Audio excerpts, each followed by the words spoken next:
This is Paul Price. Welcome to The Argument. This is my first broadcast in quite some time. I'm very excited to be getting started with these again.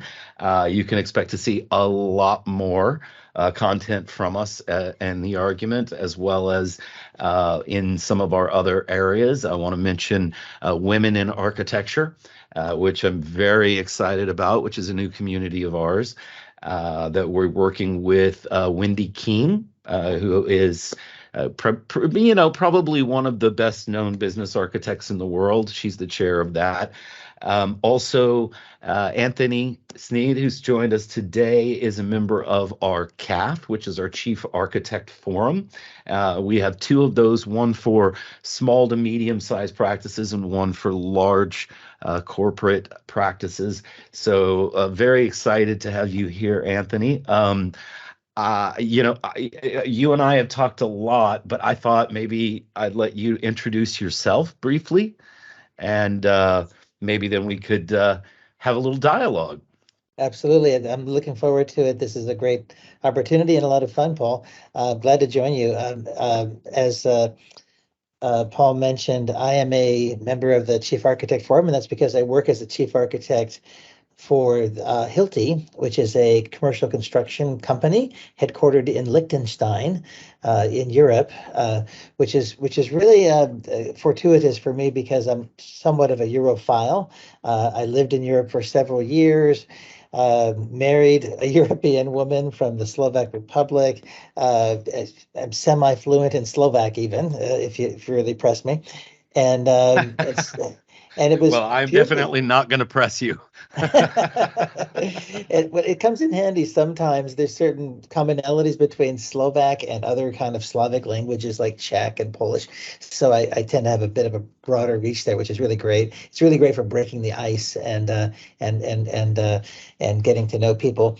And essentially, I kind of came to work for Hilti somewhat by chance. I actually had moved back from Europe, and I had a buddy of mine who got hired as an architect for Hilti in Dallas, in our Dallas offices. And so he brought me on board, and it turns out he did not stay. He ended up moving on, and then I ended up staying and moving up through the ranks, and now I work as chief technology architect for the company. So it's a really interesting challenge. Well, congratulations. And Dallas is my hometown. I was born and bred in Dallas. Went to college, right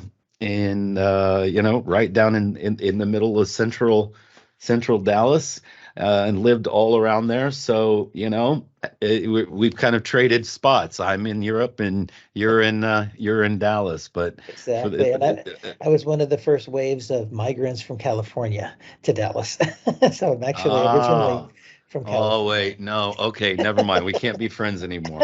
I'm sorry. I'm sorry. Part of the reason the property prices have gone up here. I'm a seventh generation Texan, like we keep going. I'm not sure we should be allowing any more Californians in, but because the housing prices just keep going up. Exactly. You guys keep selling your multi-million-dollar apartments and then buying spots in Dallas. and it's yeah, exactly. And I came out in 2008, so before it was the big wave came, and I thought, boy, this is the best kept secret, and sure enough, it got out. And other people started coming, but yeah, actually, originally grew up in Southern California, actually. Let's talk a little bit about your role there as a chief technology architect. I could actually, you and I could sit and we could do this for an hour and a half, but I would love to give our readers, our listeners, our viewers, a kind of view of what it means to be a chief technology architect, how you approach that, what that means in terms of your kind of day in and day out. And then, let's talk a little bit about, I know you talked recently at the Built. We'll refer to that when we talk about the difficulties and the benefits of micro, macro mini services, however we want to talk about that. But why don't you give us a little story, kind of a week in the life of a chief technology architect? Absolutely. And so essentially, yeah, exactly. And so when I came here, I came as a solution architect, Mm, and the chief architect role is got a couple of facets to it. One is essentially chief technology architect to understand the technical landscape of the company. Where are we invested in technology? How does that align with trends and shifts in the industry? Where we're right. going? Where we want to continue to invest? What we want to deprecate? And but so that's one aspect of it. Another is really looking at the architecture team as a whole for our business unit. So I work in a section of Hilti called Fastening and Protection Solutions. And so essentially it's anchors and things that hold buildings together and fire protection, essentially. Very And interesting. so it's really interesting. And so we have really high tech software products, and the one of which is process engineering, which is yeah, You said something about going from solution architect to chief architect. I yes, know that we have a lot of listeners that have this kind of aspiration. Tell us, give us a short version of that journey for you. What was that like? Was it a stakeholder, was it just stakeholders? Was it politics? Was it technology? Was it business, more business understanding? I mean, how did you go from geek to lead geek, if you will? exactly. And that was one of the things I love about the role and the career path I have here is that I get to continue to be a geek, which is great. So Right. it's not really so much of a management role, although there is, people management is part of it, and working with a team and empowering and helping those architects develop. But it's really I get to continue to have my geek, personality, which is awesome. So I get to continue to be into the technology, and essentially, yeah, essentially we have in our business unit, we have 40 different applications essentially, and services and platforms that are under our umbrella, servicing different groups Can you and a give us an partner, right? idea of scope? Because we hear 40, we hear 500, we hear, you know if you is that 40 microservices? Is that 40 applications that are made up of thousands of lines of code? Are they Yeah. SaaS based? I mean, what's kind of that mapping, if you will? Absolutely. And really the latter, these are like 40 different products, essentially, right? And so Okay. we have multiple Scrum teams per product, sometimes one, sometimes several, depending on the size of the product. And so those encompass all of those things you mentioned. They include, container-based deployments like Kubernetes in the cloud. We use Mm, primarily AWS, Amazon Web Services for our cloud hosting. It includes hosting mainly in Europe, actually, because Europeans really want to have all their data in Europe. They don't like to see it past the ocean. But we do have a presence in China, so we do have some hosting in China. So we have kind of an exception to that rule. And we have SaaS providers. We have things like DocuSign and other kinds of service providers as well, in addition to right. Amazon. So we get to see the whole landscape. So so tell me what you see from your perspective as the how are you bringing this together? Because I've always thought of the kind of enterprise perspective as really, you're building a one-off enterprise resource management solution, right? You're building the Hilti software stack, if you Yes. will. And how do you see these things working together? What do you see changing in that landscape? Yeah, and that's a really good question, and it also ties into the chief architect role, and how I sort of became chief architect was the need for a unified vision, right, and a unified strategy with regard Yeah. to our technology stack. Because really, a lot of times in a lot of companies, it happens this way. You get this sort of a homegrown grassroots kind of thing, and different teams try different things depending on the developer skills and the aptitudes and the history of what's going on. So it gets really messy, especially over time. And then it gets harder and harder for teams to innovate and to develop new features. I referred to something that Mountain Fowler talks about it called the I think the the design stamina hypothesis or something like that, where feature development grows slower over time depending on how much effort you've put up front in design. The more you put up front, then the more you're able to sustain the actual introduction of new features. Things like continuous delivery, things that we're aspiring to, going from a lot of ceremony bound releases, that come every maybe a month or month and a half, and there's a meeting and a lot of formality there, toward more automation. How can we automate not only our pipelines, but our concept of release management using feature flags with Launch Darkly, for example, those kinds of things. Now, how do you balance? See, I mean, we started out and you were talking about the technology involved in buildings, and we then have to balance that. We notice this in the Bitterbox, right, where we have these trade-offs between outcomes.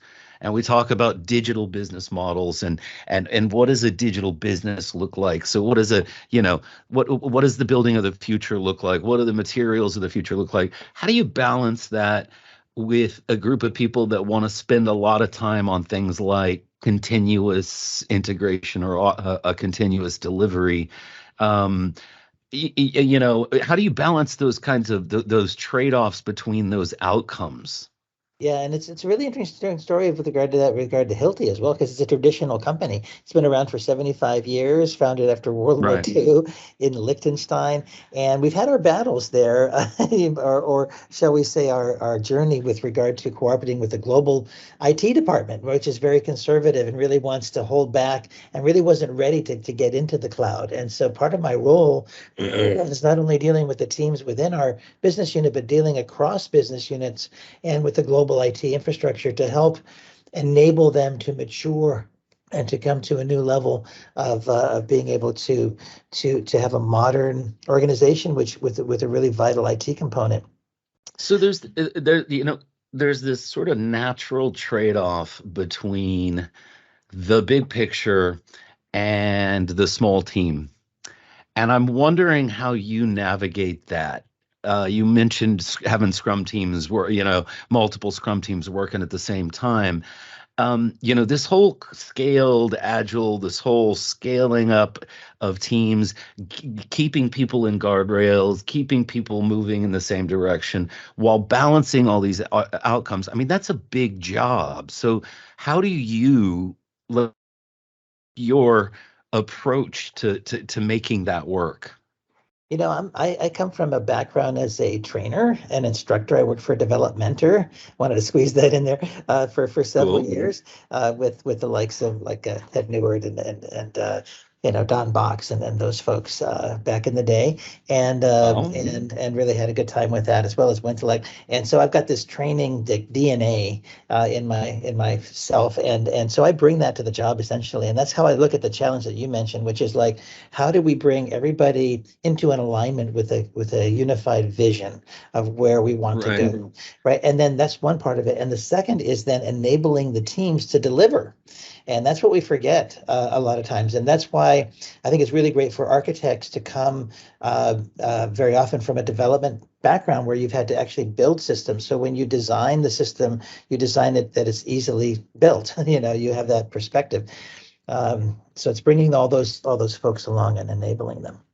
There's definitely that structural side. I mean, I come from a software and solution architecture background myself, and there's definitely the structural side. We talk about Martin Fowler, and we talk about the SEI, and we talk about patterns and frameworks and the technology side of that. Where do you find the challenge in that in terms of dealing with the IT business divide, if you will? And the when is it time to make the less structurally sound decision versus the better, faster business decision? And when do you and how do you find that trade-off works the best? I mean, and what are the things that you've used or found to make those trade-offs work? Yeah, absolutely. And there's a lot of great examples of that. And part of it is part of our job is really evangelizing, and persuading and educating, Mm, really. And I find mm. myself educating not only the Scrum teams, but also, of course, the stakeholders, leadership, and the global IT organization as well. And it's about and that trade-off comes in where it's about balancing the end goal with the present reality and how you're going to get there. So my approach has always been like lay out the vision. That's the grand aspiration that we're aiming toward. Now Mm. let's look at where we are and what are the steps we need to take to get to where we want to go. So there may be some sort of compromises for business case or whatever locally, but then you always have in mind the end of where we want to get to, and we have a plan for getting there. So how do you find the skills match with that? I mean, we talk a lot about architect, but a lot of people have different definitions of what that means, right? The team's the architect. Architecture is the design. It's the stuff you do up front. It's the pretty models that you draw. Where is in your mind, as you lead your architecture team and as you lead the organization, how do you define how do you keep the role confusion from setting in, and really define that value of having the architect at that team level or at the program level or product level? Yeah, we really have to divide different kinds of architects, really. So one being the solution architect, another being the software architect. And Okay. the solution architect, what we actually use a scaled agile framework, safe Mm, planning. So we have program increments and all of that. mm, And so we try to picture the architect as working one program increment ahead of the Scrum team. So always being there to and deliver to the Scrum team the designs that they need in order to implement that. But it's not as simple as that, because then they have questions about how do I implement this, right. and then you need some sort of oversight, right? You need to, because to prevent the building up of technical debt. And no matter what kind of design you give a development team, there's going to be some deviation or outright Yeah. anti-pattern that comes, and you need some sort of oversight. Otherwise, your designs aren't worth anything, because they're not only are they not implemented correctly, but they might be implemented in a way that actually defeats what you're trying to accomplish quite often. So we divide those roles, and the software architect tends to be closer to the Scrum team, more of an oversight, more of that back and forth with that team, especially because, and you mentioned the skill set, a lot of that's one of our biggest challenges, because we talk about things like domain-driven design or CQRS or some of these patterns, Right, right. and the developers, by and large, aren't really that experienced doing it. They've heard about it, they have some Huh. knowledge, some familiarity, but they haven't really been in the trenches actually doing it. And when it comes time to implement, then there's a lot of issues that come up. So that's one of the things we do. The other thing I like to do, and I'll mention real quick, is, especially coming from a software development background, is provide them the tools they need, especially the development team, to Mm, actually implement these patterns in an effective way. Some of that means open source libraries. And I'm a contributor and primary author of one called event-driven.net. So because we're primarily on the .NET stack on our back end, although we have other technologies, but that's a big one. And so that's one kind of library, and it kind of parallels something that Chris Richardson, the author of the Microservices Pattern Book, talks about, or actually has a company called what is it called? Well, there's a company that he has, which actually does a similar thing in the Java space, provides those libraries. So that's part of what we do. So let's switch gears then, because you brought up effectively event-driven architecture. Yes. You brought up a we'll call them microservices. What's your read? Where are we going? What's we've been in this fad now for a good 5 to 10 years. what's changing in your in the kind of solution delivery and development that you're seeing? You know. Absolutely. The biggest thing about microservices, of course, the name is a complete misnomer. It has nothing to do with size of the service. It has to do with autonomy, right? Do we have autonomous standalone services, right? And why Right. do we have them, right? We have them to enable small teams to work independently, right? And so what I found is that's one of the main reasons, and there's others, but that's one of the big benefits. And then when you see teams not able to work independently, you notice, oh, there's something wrong here. And my take on the whole sort of movement, at least in our experience here at Hilti and other places, is that there's many attempts to do that, but there's some ingredients that are missing. And so oftentimes the attempt fails. The teams either give up entirely on the idea of microservices, or microservices as a concept gets a black eye in the corporation. So Right. you really need to pay close attention. And that's part of a lot of what I do in my work has been laying out the essential ingredients for successful microservice platform strategy. So you need a platform, you need a strategy, and you need ingredients for that. Well, and so this has been a contention of mine for some time, is that no matter how decoupled our designs are, right? So we, our design time decoupling is quite effective. I mean, we've had asynchronous event-driven our 2 decades, right? Um, Runtime coupling, as you'd started talking about domain-driven design, and I'm a big fan of Nick Toon, who was also on the show, who is probably one of the lead proponents of DDD. And I'm curious how you see coupling in action. In the sense of team size is important, but outcomes are more important, right? Like in the sense of getting shipped software that does what we want it to do. And there's only so much runtime decoupling you can do. I mean, you can't have a building without a foundation. Exactly. It doesn't work. Yeah. So how do you approach this with your teams? How do you guys talk about this kind of the kind of solid principles, coupling and bringing things together and dividing the domain effectively?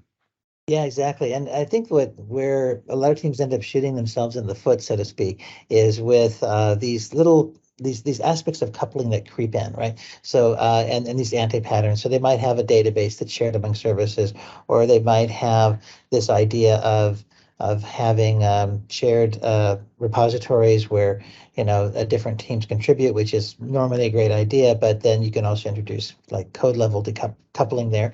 Schema is a big one, right? So schema level coupling. Right. A lot of people forget about the need for a schema registry. And that's one of the things that I've done with event-driven.net is raise the level of abstraction for that and put the schema registry at the event bus level, right? As opposed to the message broker level, where we get with like a Confluence and Kafka, they have a schema registry there, or you might get it with like EventBridge or at the Right. message broker level. But Right. if you're using like SNS SQS, right, for PubSub, you don't get schema registry at the message broker level at all. A lot of teams use that as a message broker because it's convenient. And so what I've done sort of with the model that I put forth with event-driven.net is to say, okay, we have an event bus abstraction and then at that level, you can introduce a schema registry so that when you publish a message, there's a schema check to see has the message content deviated from the registered schema for that message, and those kinds of things. And teams tend to forget about that kind of thing, and then you end up with coupling. Yeah. How do you end up with telemetry on that? How do you end up with the monitoring and keeping up, and keeping up with that? Well, that's where the other ingredient comes in, a service mesh and or a service mesh like technology. The one that Uh-huh. we use is called Dapper, Hmm. which Microsoft has put together, but which is completely Hmm. open source, written in Go, distributed application runtime. And so that allows us, that uses a sidecar pattern. And you have gRPC with, with the sidecars communicating. And it's really cool because then you can, there's hooks for Zipkin, Datadog, whatever your observability of choices. I apologize. I didn't mean to. I wasn't laughing at what you were saying. I was laughing because I have been using the sidecar pattern as an example of why we need a global pattern repository.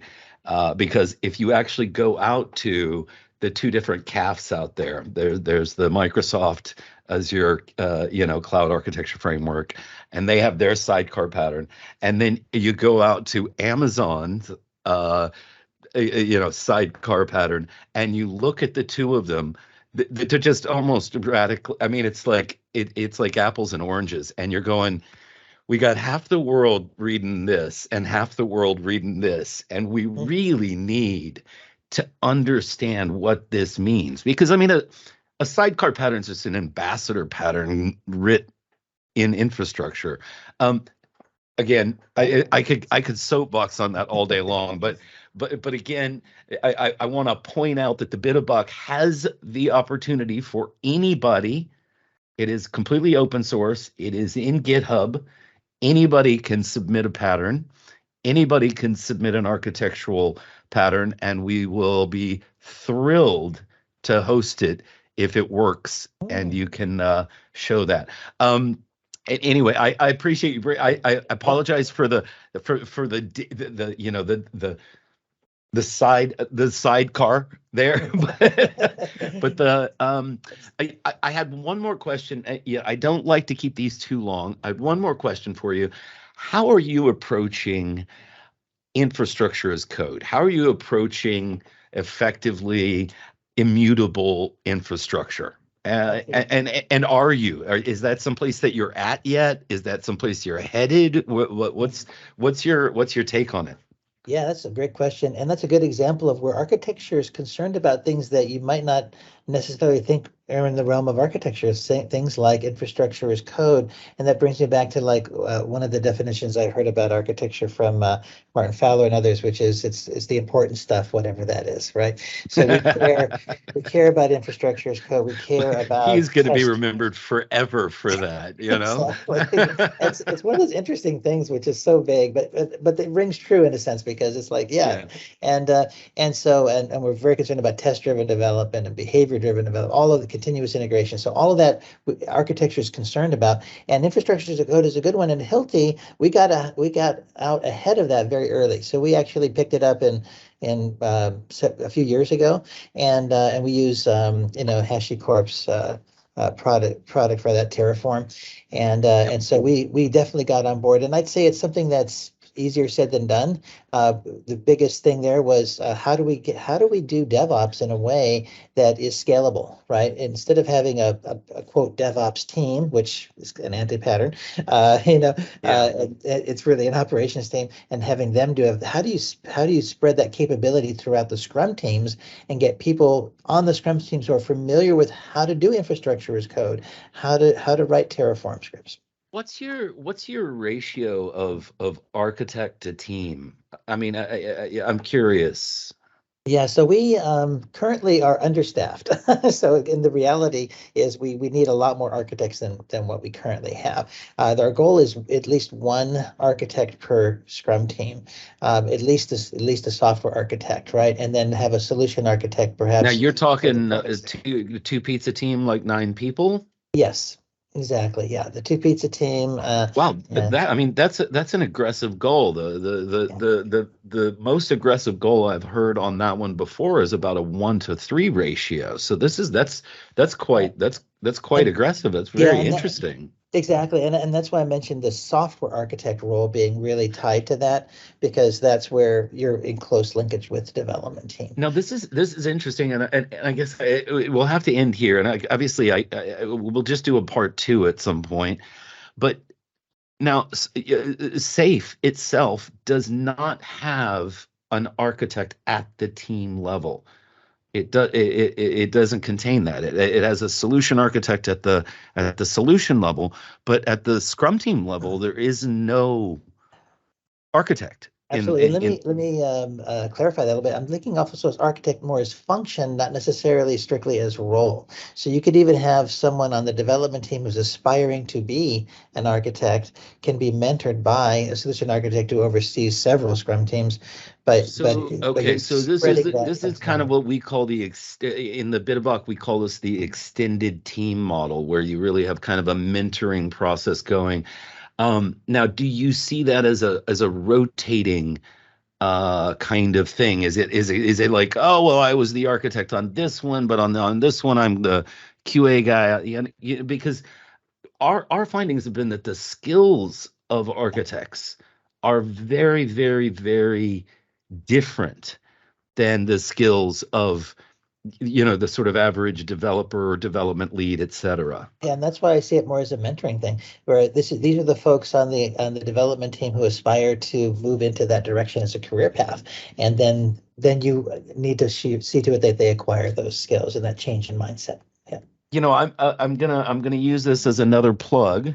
In January, we're going to be launching a mentoring platform for exactly these kinds of purposes, where we have architect, leads, solution architects, certified architects that then are able to run mentoring groups and mentoring circles where they're able to run people through skills, concepts, ideas, etc. So I'm glad to hear that we're kind of in cahoots in that. Anyway, I always like to ask my guests to give their sort of top three ideas for architects for the future. Like what should we be thinking about in 2023, according to Anthony? Well, I think one of them is definitely cultivating the field so that there are more people getting into architecture, right? And having a really good career path for those people and a good training path, which is a lot of what you're doing. Mentioned also that my desire to start a Dallas chapter as well for ISA. I wanted to plug that in there. Very excited. Because it's something that I'm really passionate about is seeing more and more people get into the field and also increasing the reputation of what architecture does for organizations. I've also been part of teams and companies where it hasn't even been a second thought. Oh, architecture, let's just hire the most senior developers we can and let's see what happens, kind of a thing. Right. So we've got Right. some work to do there, and also promoting these patterns that we talked about so that the things that we aspire to in terms of autonomous team development and autonomous services with patterns like CQRS, sagas, those kinds of things that are hard to do. How do we actually not only train people on what those patterns mean, but really showcase successful examples of where that's actually worked? Yeah, and I'd also like to see examples of when it doesn't work. Like, what the my vendors, don't tell me what's gonna work. Tell me what's not gonna work, because I'm gonna bet my reputation on this internally. So, I love to see those trade-offs and the balance. Eventual consistency in data is something that our business people don't necessarily want to wrap their minds around too much. It's sort of like it's going to be consistent when somewhere down the path anyway. um Exactly. Now, Anthony, it has been absolutely an honor to have you on. I am so excited about working with you on the Dallas chapter. We will put a link up on the video for joining up. There is ISA has an entire thing called Mighty Network now. So we have a Dallas chapter that Anthony's a leader of. We're going to be planning a series of events, hopefully some training possibilities in mentoring opportunities there. But I really appreciate your time today and your insights. It was really great to hear from you. My absolute pleasure, Paul. I look forward to the next one when it comes along.